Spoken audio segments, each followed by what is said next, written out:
what is light? If you go to Harvard University, from where I got recognition, you can go to one of the physics classrooms and you will hear a voice coming out from all directions. Oh. In the beginning, God said the four-dimensional divergence of an anti-symmetric second rank equals 0, and there was light.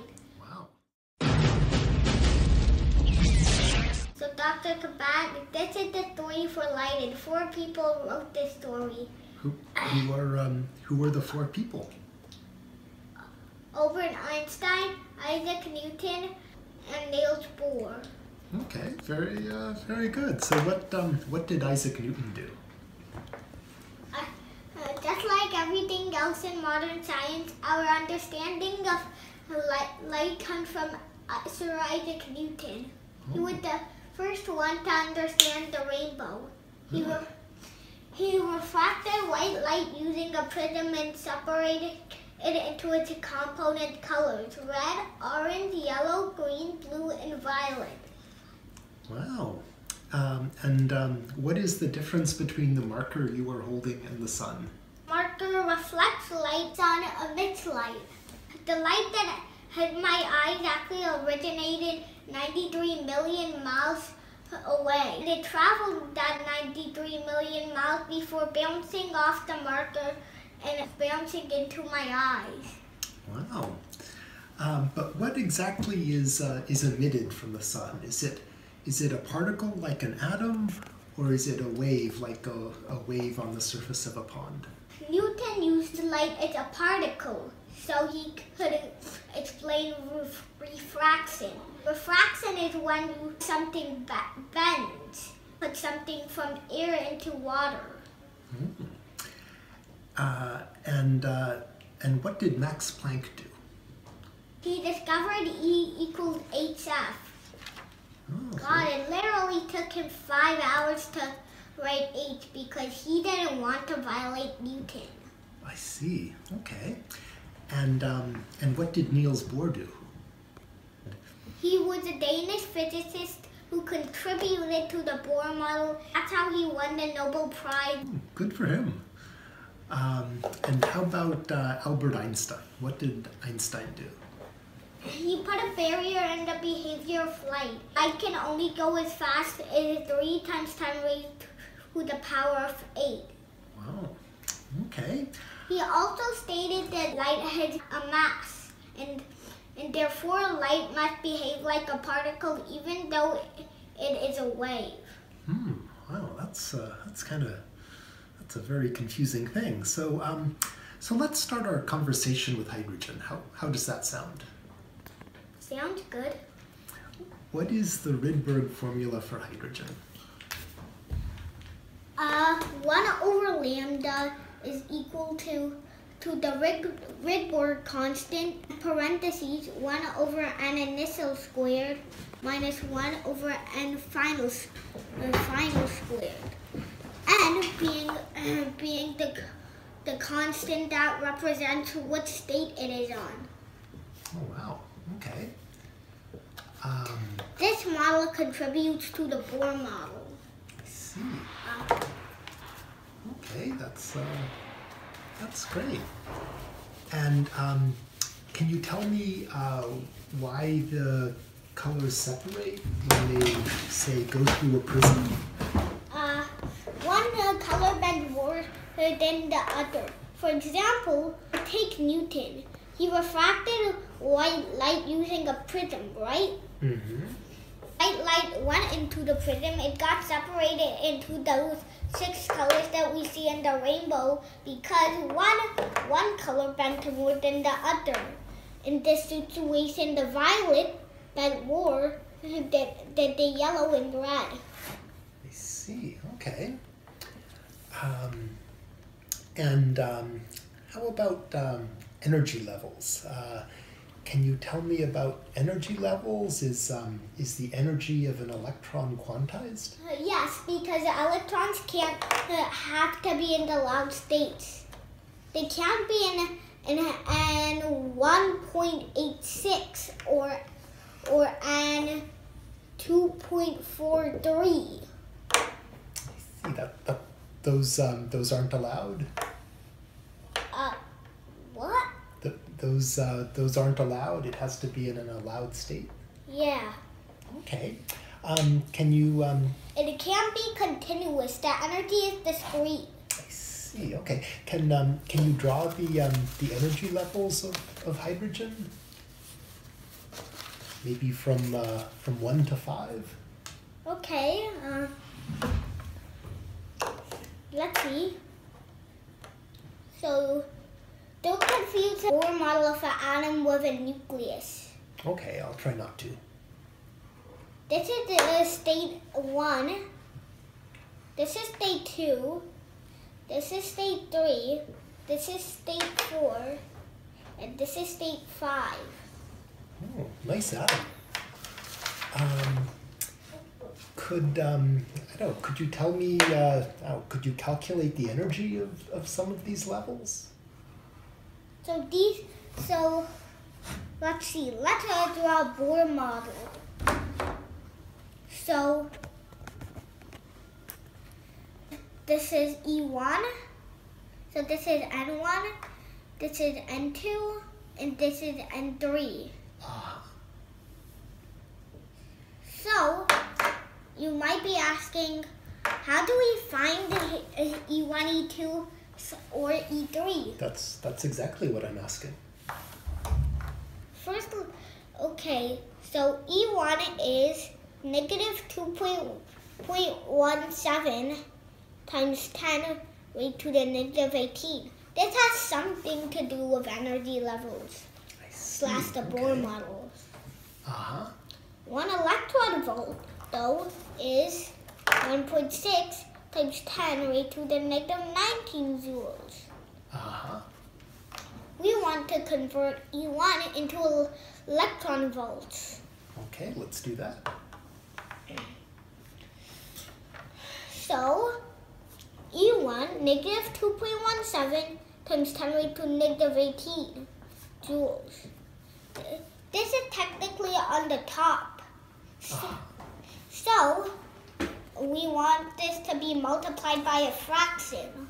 1 eV, since we want to convert this to electron volts, must be on the top, over 1.6 times 10 raised to the negative 19 joule. It's on the bottom. We can cancel out the joules, so the only unit remaining will be the electron volts. Oh, good, that's what we wanted. So negative 2.17 over 1.6 times 10 raised to the first, since 19 minus 18 is 1, so basically 10 electron volts. So negative 2.17 over 1.6 is negative 1.3625. And if you multiply that by 10, you will get negative 13. Okay. So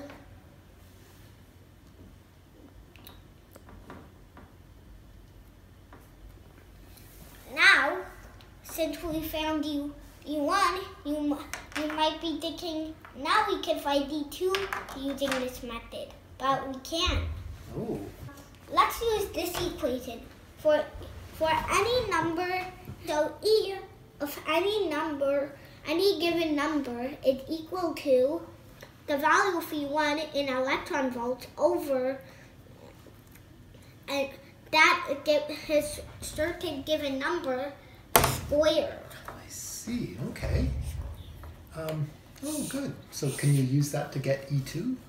Yes. So if we plug in n is 2, then we would get this. 625 or 4. So negative 3.40625. I see. So that's how you get E2? Mm-hmm. Very good. How about E3? So let's put the value of E2 here. Good idea.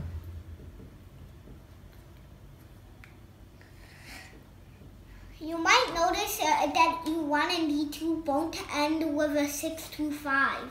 Oh, that's curious. I never noticed that before. Now let's find E3. Besides, this time it won't end with 625. It won't? Okay, let's see. Let's plug it in. E3 is negative 13.625 over 3 squared and 9. So that is equal to negative 1.513, a couple of 8, 9. Oh, you're right. It doesn't end in 625. Although E4 does. E4, the spoiler warning, is negative 0.8565, 0.8515, mistake there, 625. Oh, let's see. Okay. That's curious. No more states end up with 625 though. It's kind of weird. It is kind of weird. I have another question for you. How much energy does an electron need to jump from the ground state to E3? Okay. Let's calculate. So that would be E1 minus E3. You might be thinking, how are we going to subtract those? Because this thing is both of these are negative. They are, that's right. Minus and minus make plus. So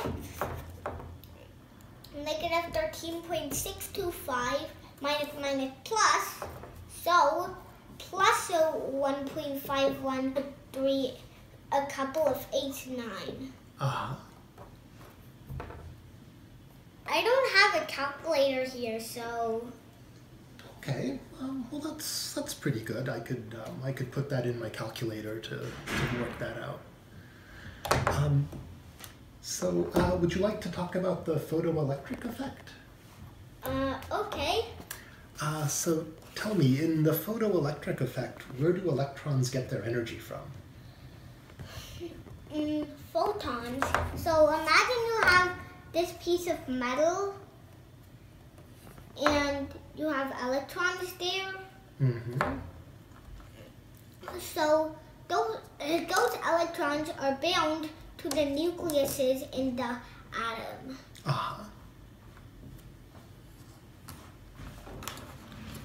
If a photon with the right type of light and the right type of frequency hits it, then photons basically come from light. So you could try shining a flashlight at it. So if a photon with a right type of light and the right type of frequency hits the electron, it can knock the electron loose. Really? Okay. Wow. The free electron is called the photoelectron. I see. Okay. It has a mass and even velocity, so we can calculate the kinetic energy of this photoelectron. Really? So so just for example, if a photon with a wavelength of 525 nanometers hit a metallic cesium atom, could you figure out the velocity of the photoelectron? Ke is half mv squared. This one applies to physics.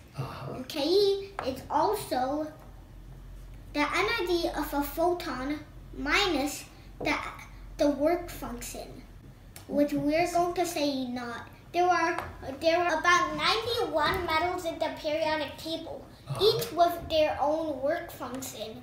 Oh, okay. Do you know what the work function is for metallic cesium? I think work function is maybe it's 3.43 times 10 to the minus 19 joules. So, wait. First, let's find the energy of the photon. That will be necessary for finding the kinetic energy, and we want to find the velocity, right? Yes. So, half of Ke also has equation with E photon. So a method that we can use later is E photon minus E work function is equal to half mv squared. Oh, very good.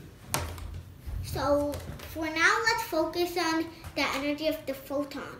E photon is hc over the wavelength. Uh-huh. So that's equal to Planck's constant is 6.626 times 10 raised to negative 34 times the speed of light. Uh-huh. If you find it in decimality, you would actually get this value. Uh-huh. It's a good estimate. This divided by the wavelength. 525 nano stands for 10 raised to the negative 9. Uh-huh. So 525 times 10 raised to negative 9 meters. Okay, very good. I think nano stands for negative 9 from the late Latin. Oh, maybe so. Ah, good. So that will give you the energy of the photon? Yep. So 6.626 times 2.998. So that's the energy of the photon? Not yet. We have. Oh, don't forget about the bottom of the fraction. Uh-huh. So 19.864748. Divide that by 525 and you get 0.0378. This calculator is really good. Oh, no, it's, you're doing a good job with it. Times 10 raised to the negative 26 plus 9 is negative 17. So 3.78376 times 10 raised to negative 19. That is the value of the energy of the photon. I see. Okay, very good.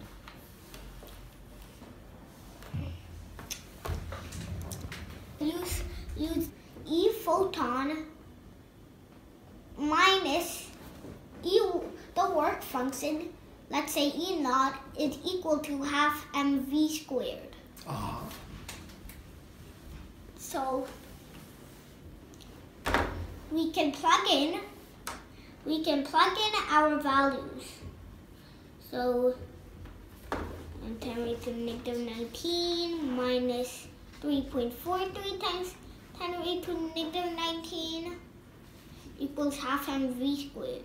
You can always have a common denominator, like in division. So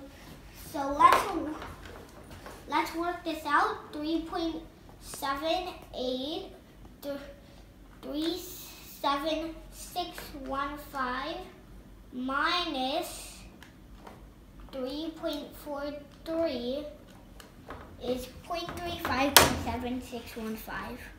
0.353615 times 10 raised to negative 19. That's the common denominator, as in division, equals half mv squared.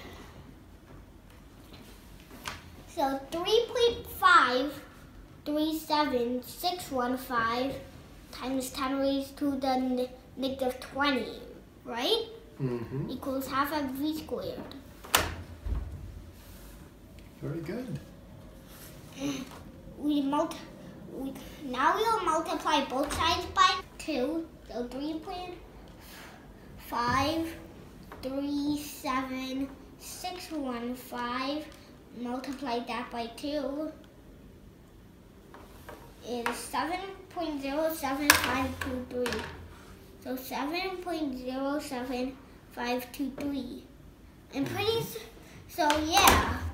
times 10 raised to the negative 20 equals equals mv squared. Very good. Because 0.52, I'm pretty sure is the reciprocal is a 0.5, which is half. Uh-huh. I think you're right about that. So, now what you gonna do? we divide both sides by the mass of an electron.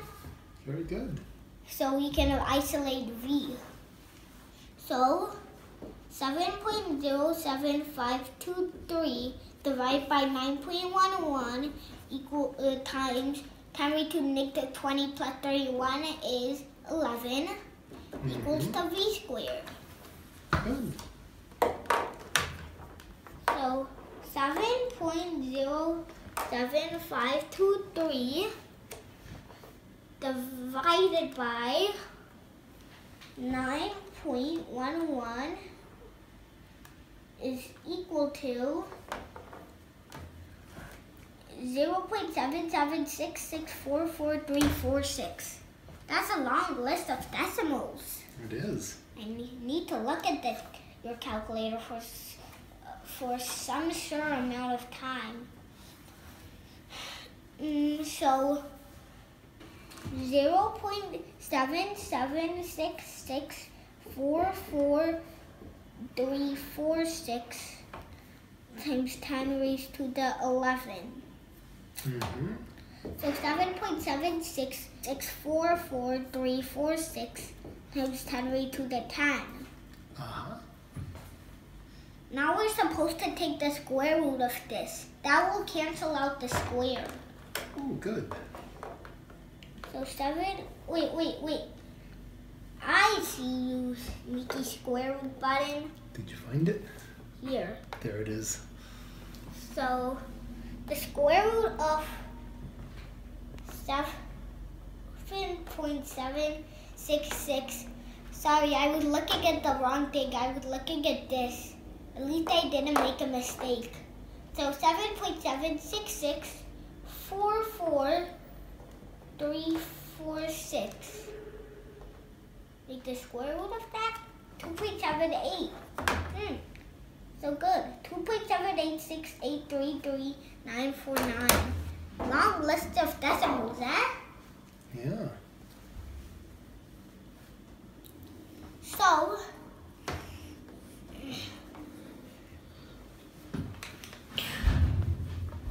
two point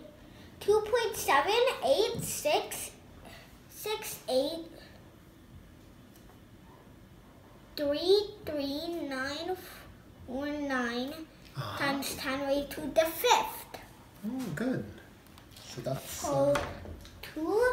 So it's followed by 5 zeros, right? 1, 2, 3, 4, 5. 2, 7, 8, 6, 8, 3, 3. So it's 2.7 times 10 raised to the 5. Yeah. Good. Wow, that's a fast electron. Could you tell me the energy of the light that's emitted if an electron jumps from n equals 3 to n equals 2?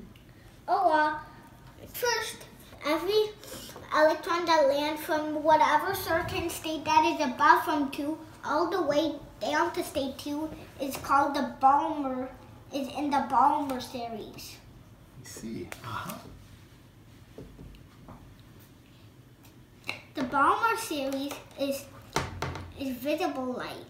I don't know what Passon bracket or P-fund are, but all I know is that Balmer series are visible light, and the Lemon series, which is landing at state 1, is ultraviolet. I see. Okay. So Lemon series, the shorthand for ultraviolet is UV. Okay. So this is in the Balmer series. Oh, good. Because that way I'll be able to see it. That's good. Rydberg's constant, Planck's constant times the speed of light, parentheses, 1 over n initial squared. 1 minus n initial squared, right? Minus 1 over n final squared. So let's plug all of those things in. The Rydberg constant, 1.0974 times 10 raised to the 7th times the Planck constant, 6.626 times 10 raised to the negative 34 times the speed of light. Mm-hmm.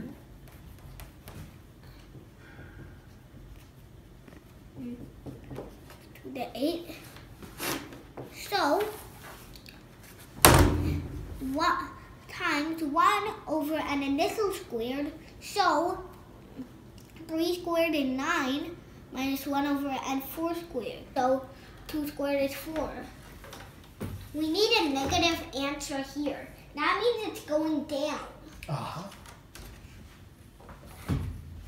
If there's a positive answer here, I'm pretty sure it goes up, but Dad never told me. I think you're right about that. If it's positive, it would be going up. Okay.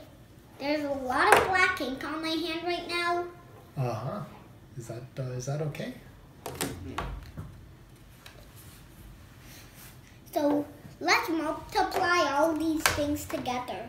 1.0974 times 6.626 times 2.998.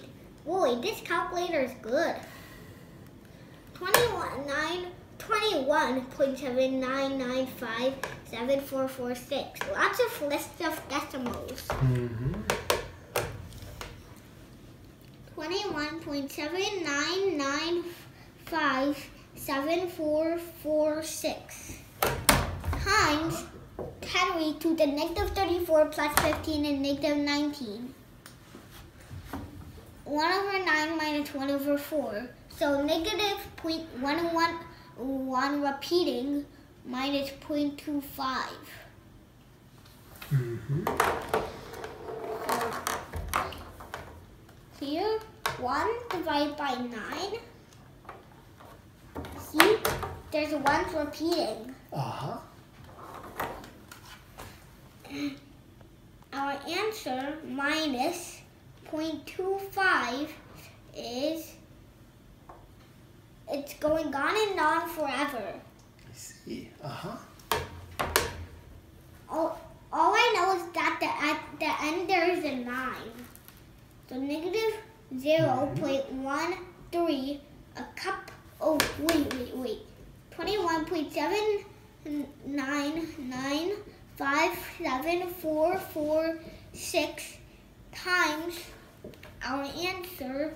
So negative 0.13, repeating 89. So our answer times 21.79957446. Negative 3.02771867.5. We're getting closer. That's good. So negative 3.02771867.5 times 10 raised to negative 19. This and negative means it's going down. So it's not really very special. So once we find the frequency, we'll be able to drop that value. Okay. All right. Very good. So can you tell me what the frequency is for that photon? Okay. So I think it should be leading up to black holes at this point. Oh, all right. We're going to get to black holes. Oh, very good. Okay.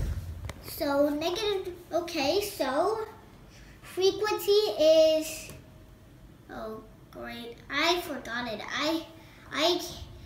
I wish wormholes were real. Oh, great. Me too. But let's see. So is there a formula for the frequency? I forgot. Maybe is It's in my living room, but I can't go through a wormhole. Okay. Well, is the energy maybe equal to? Wait. Energy is HF, right? Very good. That's the formula.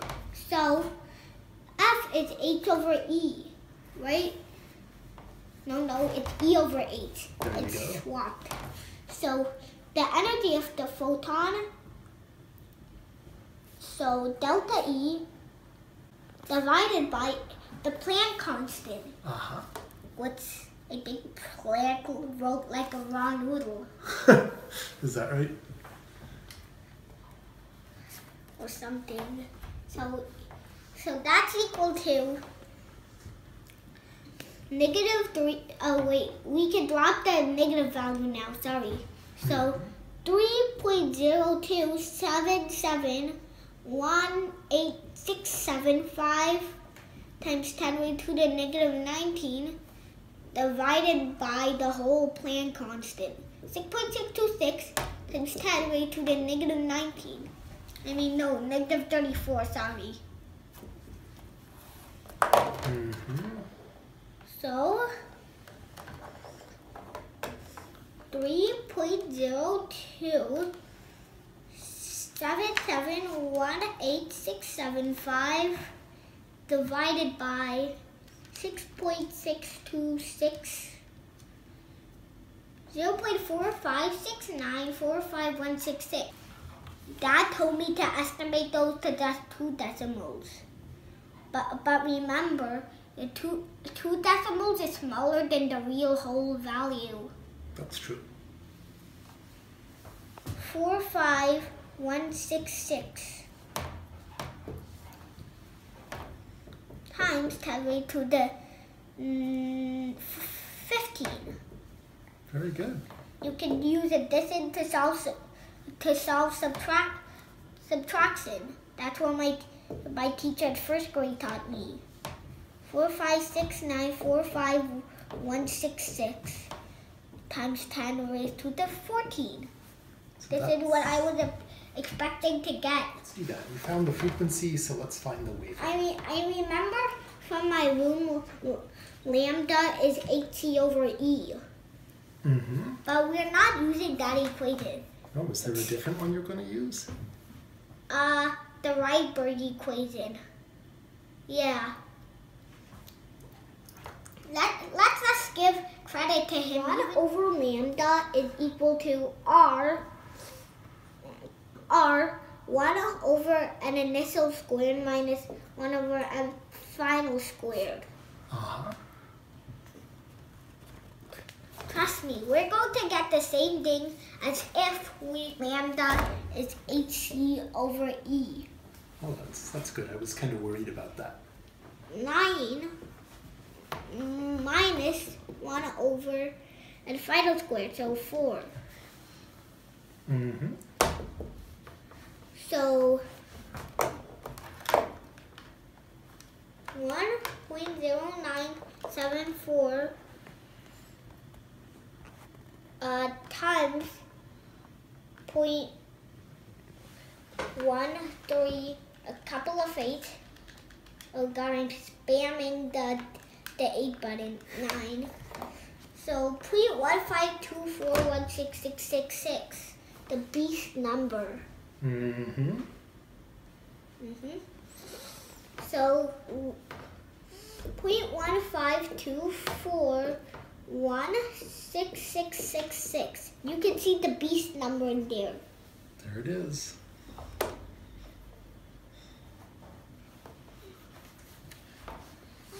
So times 10 raised to the 7. So 1.52416666 times 10 raised to the 6. So that's 1 over lambda. Now if we do cross multiplication,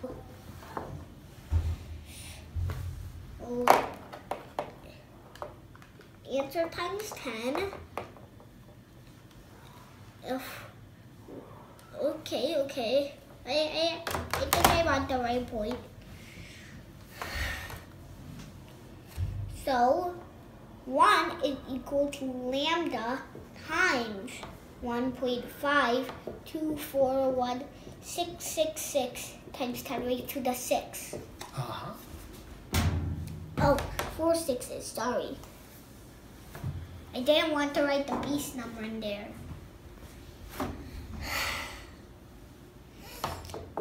So. Okay, so now what do you do? Yeah. So we want to find for lambda. That's right.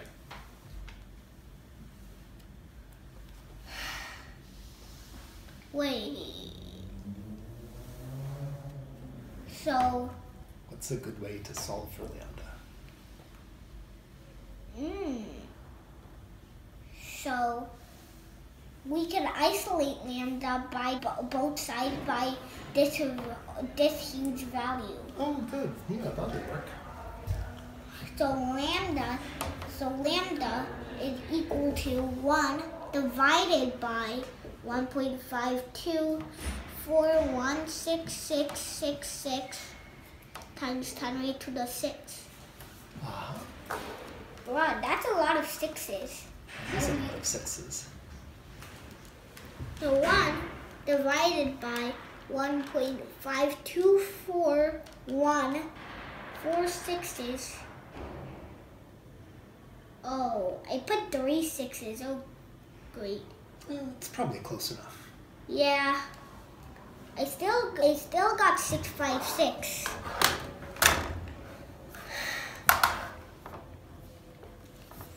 So that's equal to 656 nanometers, I think. Very good. Okay, so you've got the wavelength. 656 nanometers. What color is that light? Give you an example of the hydrogen emission spectrum. Please do. This is hydrogen gas. When hidden with pure high energy, it will split into two hydrogen atoms. All of those emit a pale pink light. And when you put that pale pink light through a prism,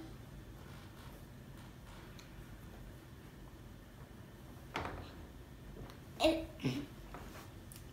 splits into 4 colors: violet, blue, turquoise, and red. Red being the one with a wavelength of 656 nanometers. Oh, you know the wavelengths of the others too? Yeah. This is turquoise, 46 nanometers. This is blue, for 34 nanometers, and this is violet with only for 11 nanometers. So they range kind of from the 400 all the way to 750. At least that's what the diagram says. Okay, very good. I think they range from 400 to 700. Uh-huh. Oh, very good. And I guess one more question. Can you tell me, can you figure out the speed of light from all of this? Oh. C is lambda times the frequency. 6 nanometers. So if we make it smaller and smaller, so 656 nanometers, 65.6 would mean -8, and 6.56 would be -7. That's right. So 4.5 times 6.56. Mm-hmm. So this. Wait.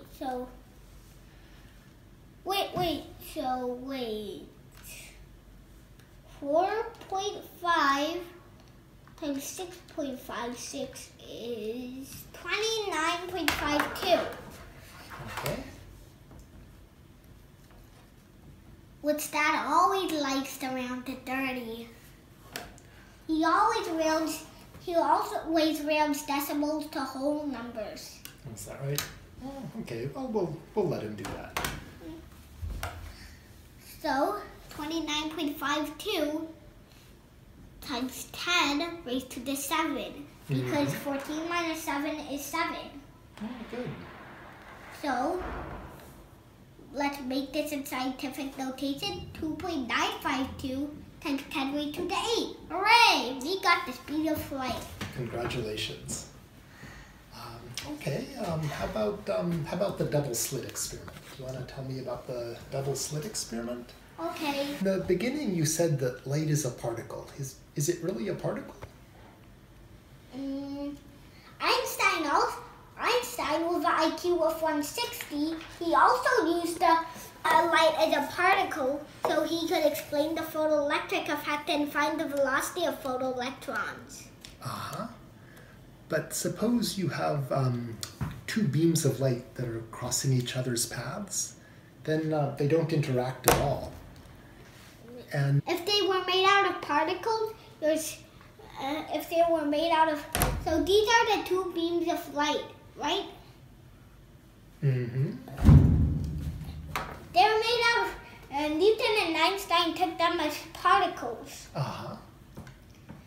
You would say if they were made out of particles, then they would bounce off in random directions. That's exactly what I'd think.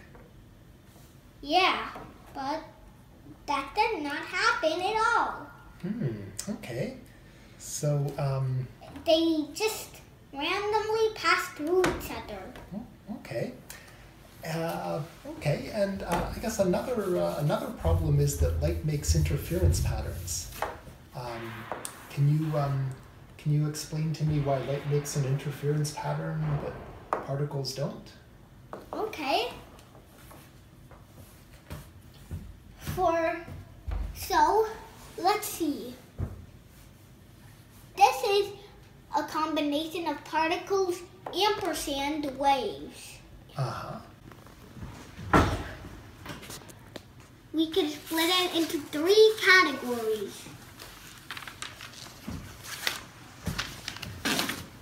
Marbles, water waves, and electrons. Uh-huh. Electrons being the sort of particle we're using because they represent light. Okay. As I said in chapter 4. So, marbles, if they go through one slit, they will have one band. Mm-hmm. There will be one band appearing on a wall. If they go through two slits, there will be two bands appearing on the wall. Mm-hmm. Now let's go with water waves. Okay. So, water waves classify, so one slit, two slits. Mm-hmm. One slit will give you one band just like a marble, but two slits will give you an interference pattern of many bands. Uh-huh. Now, let's test the electrons. Let's do that. How do electrons behave? Actually, I think this could be a better way to show electrons.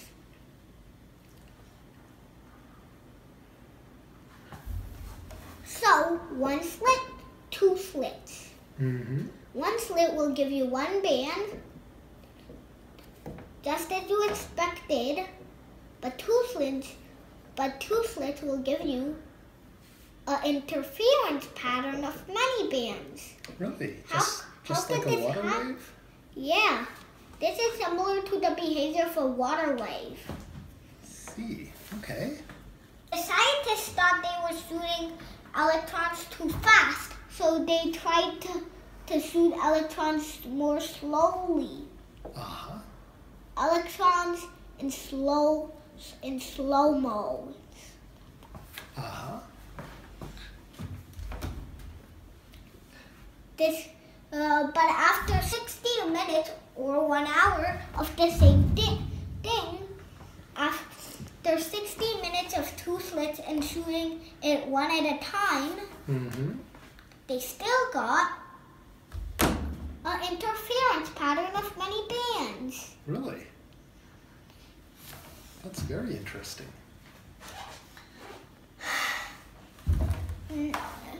But then scientists became a little clever, and they put an observer next to one of the slits to see which slit electron exactly went through.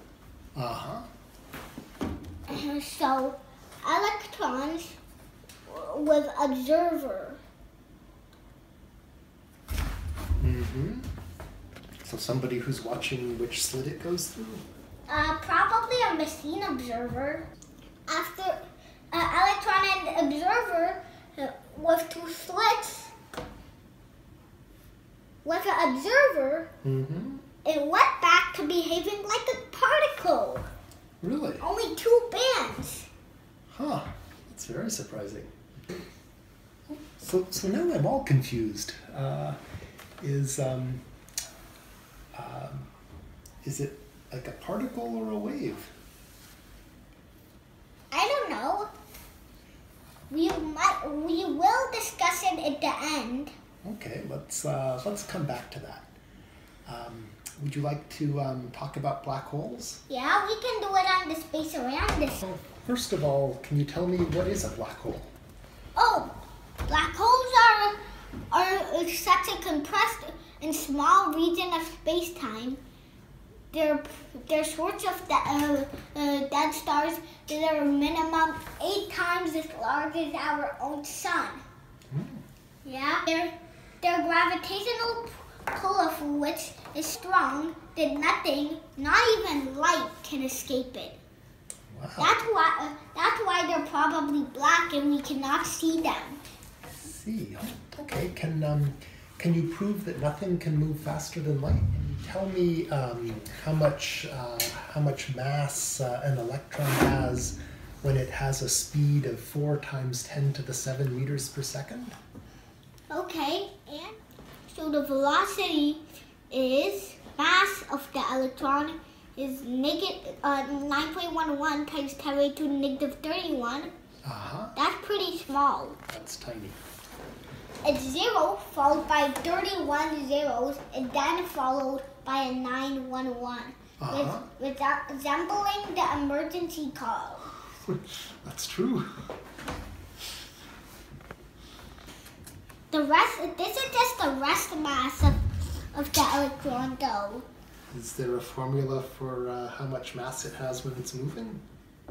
Yep. C speed, so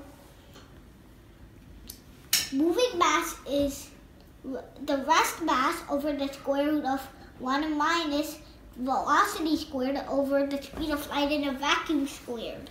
I see. Very good. Okay. So 9.11 times 10⁻⁻31 divided by the square root of 1 minus v squared 4 times 10⁻⁷ squared divided by c squared. And we found out 2.952 times 10⁸ squared. 0.01% more mass than rest mass. Okay. In other words, 9.19 times 10⁻⁻31. It's sucky, right? Okay, so it's really, really small. Pretty tiny increase in the mass. Yeah. What if it's going 98% of the speed of light? Yeah. It will become pretty big. Its mass will become pretty big. Okay. I forgot the graph for it, though. It'll be 5 times its own rest mass. Is that right? Okay, let's see. Let's see if that's right. C, V is 0.98 C. And moving mass is missing. Right, that's what rest mass is also rest mass. Yeah, it's weird. So, moving mass is rest mass, so MO over the square root of 1 minus v squared, so 0.98 c squared over c squared. So these cancel out 5 times the rest mass of an electron. Really? 5 times as much mass? Yeah. That's a big increase. Can you calculate the escape velocity from the Earth? We want to find the escape velocity. For that, we need the radius of the Earth For that, we need the radius of the Earth.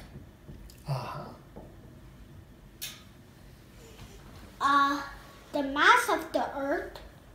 This is from the reference table of physics. 5.98 times 10 raised to the 24th. The government can't be wrong. And let's hope. And the gravitational constant. This is supposed to be big M.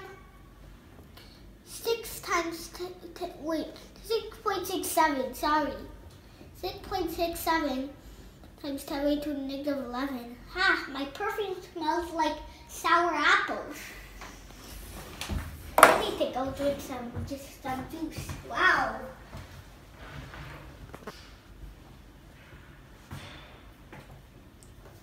That's like my art teacher's computer.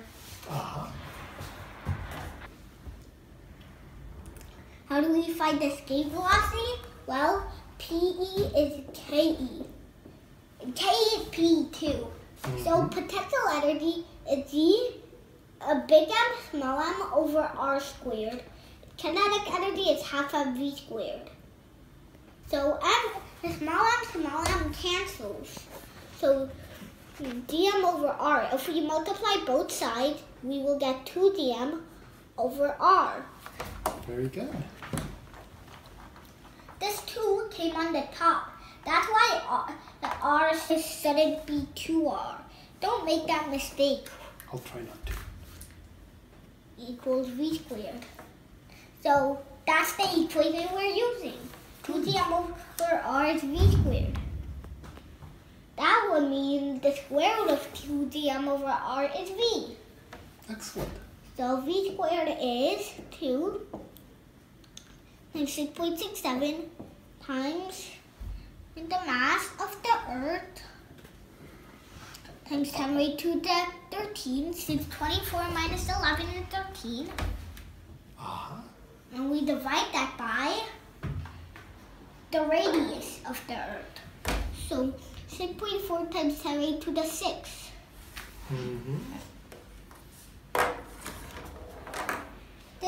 This thing works pretty well. Oh, good. I'm glad to hear that. 2 times 6.67 times 5.98. That's 9.7732. That's what this calculator gave me. Okay. I guess I just know how to operate this calculator very well. Clearly you do.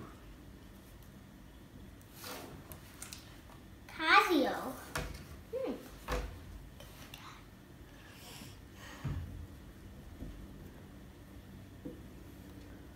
So, over 6.4 times 10 raised to 6. That thing is relaxing, I guess. So, if we divide our answer by 6.4, I never knew this would come up whenever you press enter. So, 12.4645625. 12.4645625 times 10 raised to the 7. So 1.24645625 times 10 raised to the 8. If we divide this answer by 10, if we square root 1.24645625,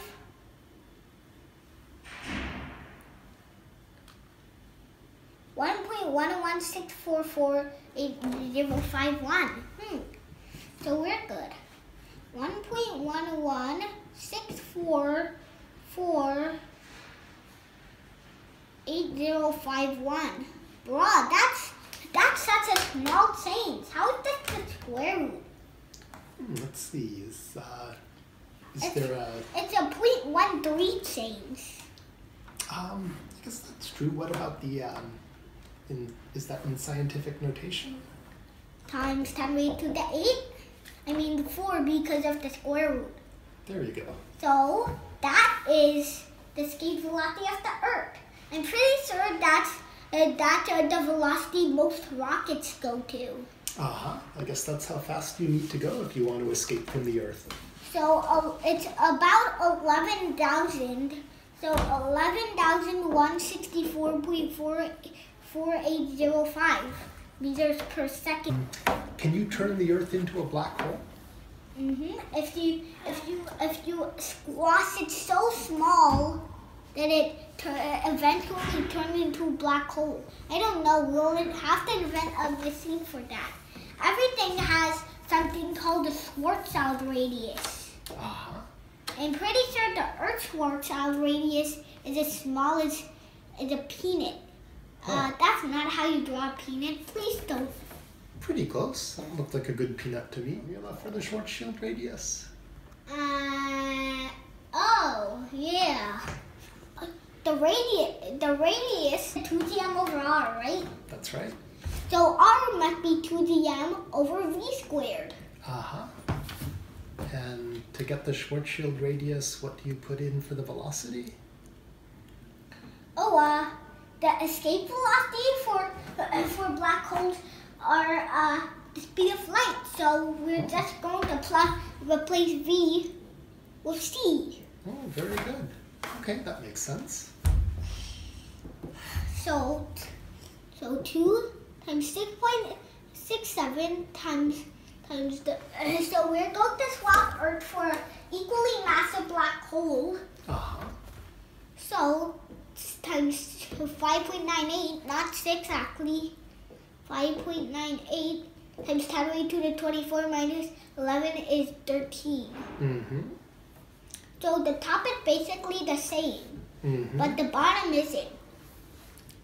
So 3 times, actually 2.952 times 10 raised to the 8 squared. Oh, very good. So that's the Schwarzschild radius for the black hole.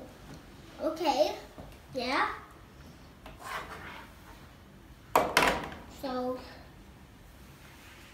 2 times 6.6. I don't know how the calculator is typing in random things in it by itself. Last time I cleared the calculator, I saw 153. Okay, I don't know. Wait, K-A-T-Z? Yeah, I guess that's a lot of books. It says K-A-T-Z on both of those physics books. I guess that's who wrote them. And Miss Katz is the name of my teacher. Oh, is that right? Yeah. Oh, maybe she wrote the books. What? She's only a first grade teacher. Well, you never know. Okay. But she only taught second grade and first grade. Okay. Well, yeah, maybe it's somebody else that has the same name. I don't know. Okay, so 2 times 6.67. Oh God, it typed another thing by itself. Do you need to clear it again? I don't know. 2 times 6.67 times 5.98. It's like a race between me and the mushroom. So 79.7732. Okay. 79.7732. So 79.7732. Yeah. Oh God, I just repeated that without knowing. 10 raised to the 13 over 2.952. Wait, is there any square button here? Oh, there is. Do you see it? It's right there. Oh, great. 8.714304. 8.714304.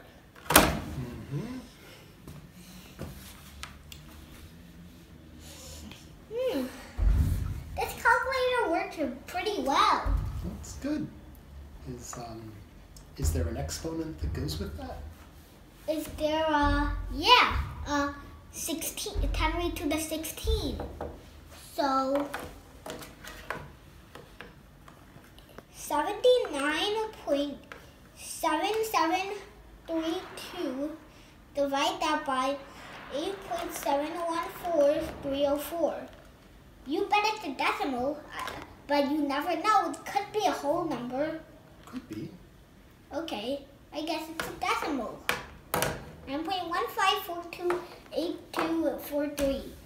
A very small decimal though. 9.15428243. Times 10 raised to the negative 3.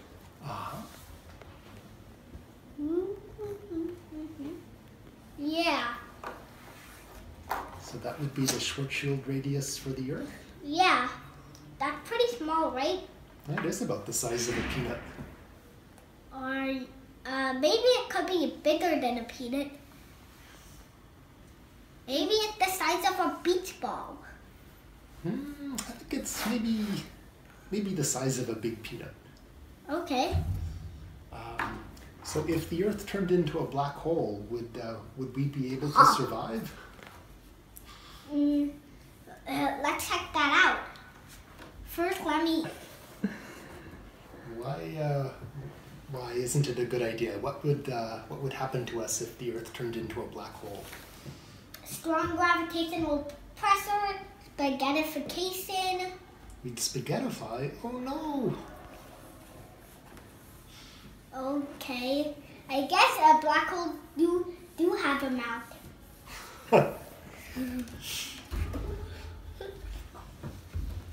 They eat spaghetti. So let's make a table between Earth, its force of gravitation, and a equally massive black hole. And its gravitational rotation. I mean, its gravitational force. So I'll draw a wooden test dummy over here. And the wooden test dummy, he's not that heavy. Let's say he's just 5 kilograms. His eyes and his... Okay, so this little weirdo is 5 kilograms. So the force of gravitation is Gm over r squared, right? So 6.67 times 5.98 times 5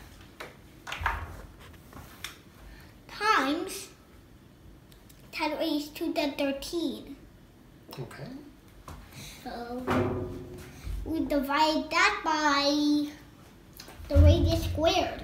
So 6.4 times 10 raised to the 6 squared. So I'm pretty sure all of this is 80.04. Let me check.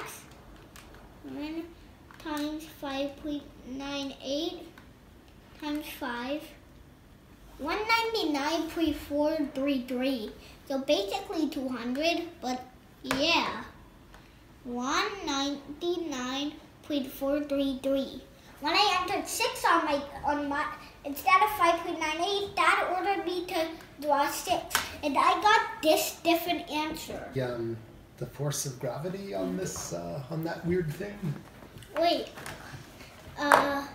Yeah. Okay. What? We don't know if he's gonna survive or not. So I mean, what's a 199.433 divided by 40.96? 4.868969727.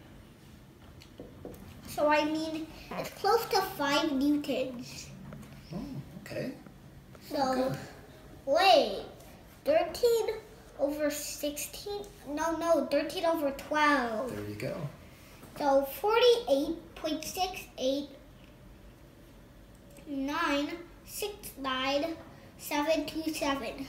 Very good. So the force of gravitation on that thing is just 10 times its mass. Just a little bit, yeah. Okay. But that's nothing compared to the force of gravitation on a black hole. What's the force of gravity if it's near a black hole? Yeah, the radius of a black hole is pretty small. So that's why the top would be pretty big. And that means it's a whole lot bigger. Ah, okay. Can you figure out what the force would be? Yeah. So the top would be the same. So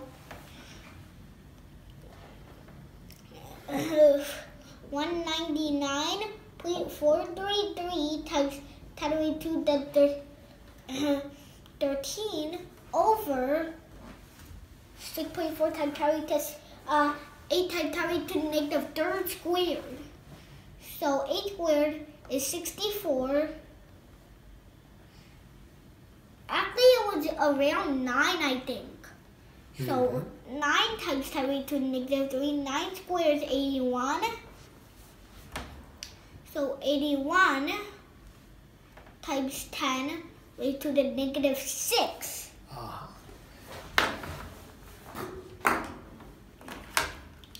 199.433 divided by 81 is 2, but times 10 to the 19. So 2.462 times 10 to the 19. Wow. That's a whole lot more newtons. That's a huge force. Yeah, so the test dummy would get ripped and shattered. Oh, okay. Oh wait, shattered is not the right word because this test dummy is only made out of wood, no glass. Well, he'd get smushed, that's for sure. Yeah. Wow, okay. Must like you squish Play-Doh with your hands. Okay. Yeah, so we wouldn't survive on a black hole. We'd have the same effects. Yeah, it would smush us too.